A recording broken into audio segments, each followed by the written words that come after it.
Hello, and welcome to the StableNet tutorial series. Today we're going to be covering the installation of the StableNet environment, including the MariaDB database. We'll be doing the installation on a machine running with the operating system CentOS, newly installed. Other than that, it's been updated, totally clean. The machine has 12 cores and 32 gigs of RAM. So it meets all of the requirements necessary in order to run StableNet. The first thing we need to do is to deactivate SE Linux on the machine.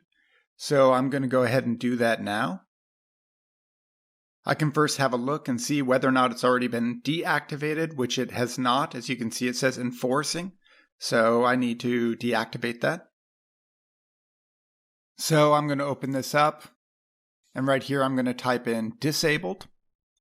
And then I'm going to save that change, exit out, and reboot the machine. And then we're going to wait a couple moments while the machine reboots. So, and now the machine has been rebooted. Let's go ahead and check and see whether or not SE Linux has been disabled. And there you can see that it has indeed been disabled. So now we can move on to the next step. So next we need to do the NTP configuration. That's Network Time Protocol. So I'm going to go ahead and check here whether or not the clocks are synchronized. I'll enter this command. As we can see, system clock synchronized no. So we need to go ahead and fix that. The first thing we're going to do is to enable the cronny daemon. So I'm going to put that command in here.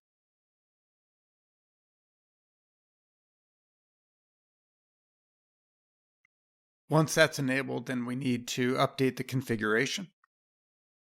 So here I'm going to go ahead and put in the address of the server that we use for NTP here. Then I will save the changes that I made and restart the cronny daemon. After a couple minutes, we can see that the synchronization has worked. We can enter this command here, and as you can see, system clock synchronized, yes. We can also do a quick check of the source, and everything looks perfect. And now we can continue with the installation. The next important step is to check and make sure that the firewall is disabled. It's important to disable the firewall to make sure that the communication between the agent and the rest of the equipment is not hindered and is not interfered with by anything unnecessary.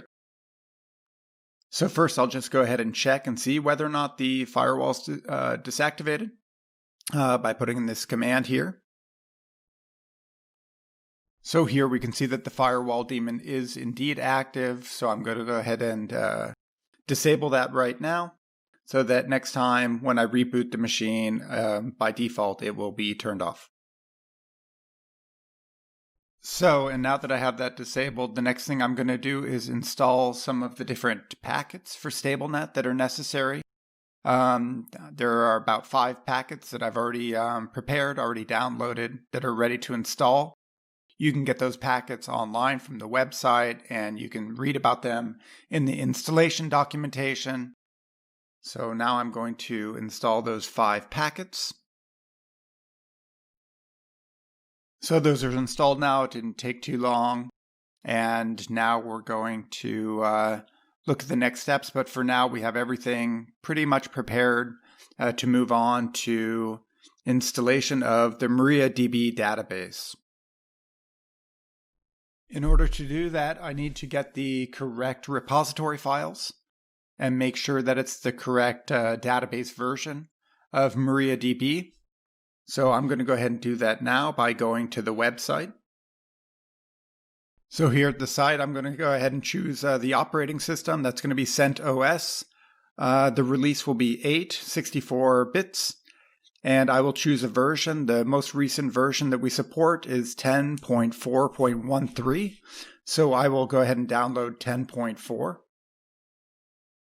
And as you can see here down below, I'm just go ahead and copy all the content here about the repository file. Okay, and now I'm going to copy in the information from the MariaDB website with the small addition or change for the minor release of 10.4.13. I'll do that right here. Now I'm going to save that repository file, and the next step will be to install the MariaDB server. So I entered this command, and then we should see which version I'm installing, and we can see it's 10.4.13. That's correct, so I'm going to go ahead and install that. So now that I've finished installing MariaDB, I can move on to the configuration files. I'm going to download those and set them up. The files themselves are available on the StableNet community portal, or you can find them also through the FAQ. The file is the my.cnf file, and we're going to install it, and it's going to overwrite some of the files on the MariaDB database. So we'll go here and delete everything that we see, and we'll copy all of the information from the my.cnf file from StableNet. Once we're done with that, then I can start MariaDB, and I can even go back and make sure that everything worked by putting in the status. It looks good. MariaDB is running now, and now I can go ahead and start the database. So now I'm going to log into the MySQL database. And I'm going to go ahead and open the database that we use here, and the username as well. So the default for us is PME. That's the one that we use. So we're going to create the user InfoSim with the password StableNet, just a simple password, and the localhost IP, as you can see listed here. The next step is to give the user all of the required privileges to make sure that he has access to everything. The next step is to flush everything, leave MariaDB, and then we're done with that stage. And now the database is ready for the installation of StableNet. Next, we're going to install the StableNet agent. So I'm going to go ahead and change directories to where we have the StableNet installer. Here I see the StableNet agent installer, also the StableNet server installer, and of course the required license as well. In order to install the files, I need to run a simple command, which I'm doing here.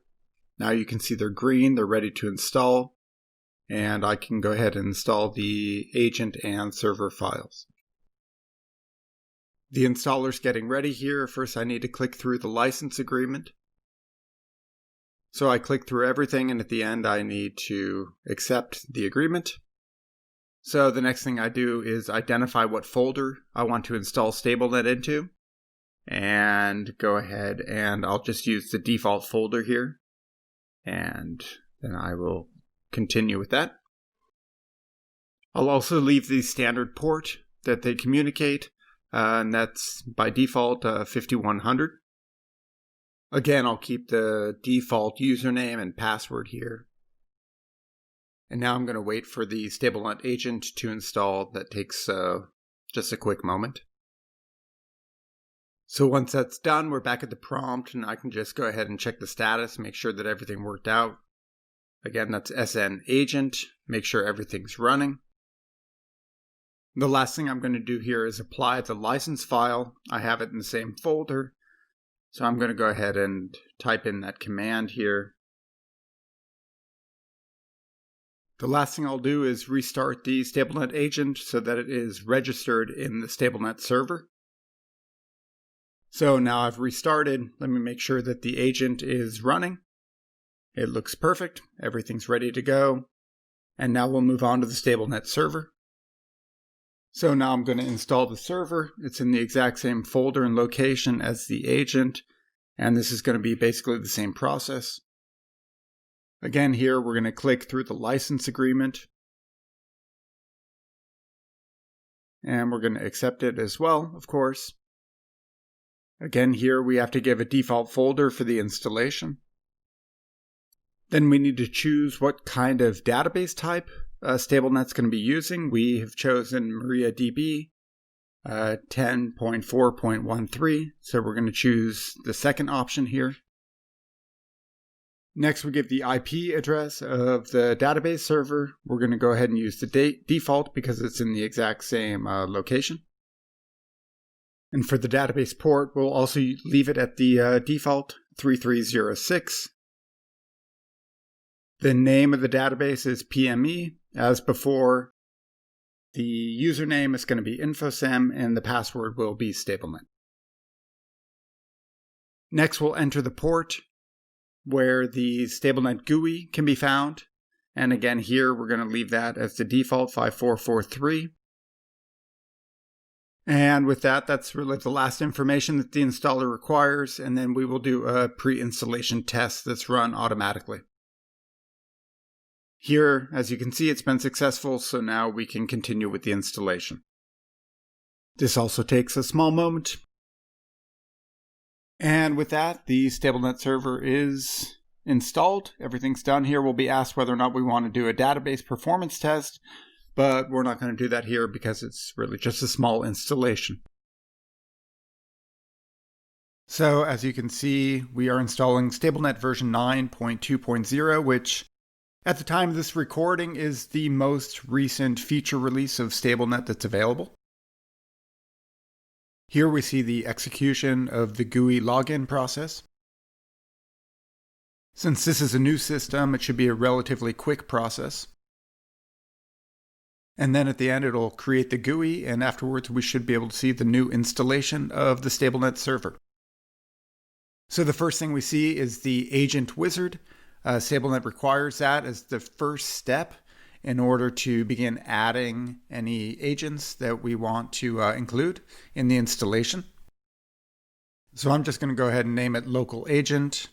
And here you can see the IP address, port, username, password, all standard for the local agent that we're using here. Then I can quickly test the connection, which as you see was successful. Here I have a couple options that I can choose for the agent. I'm going to go ahead and leave that as well with the standard settings.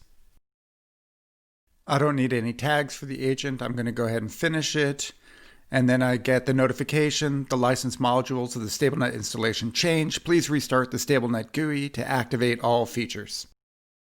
So that means that the agent was successfully added, which means that we just need to restart the GUI. And then we have access to all of the license modules that we have here in our demo system. And you would have, of course, access to the modules that you have licensed. And with that, we have the successful installation of StableNet, the agent, and the server. Thank you for your time, and have fun with StableNet. Bye.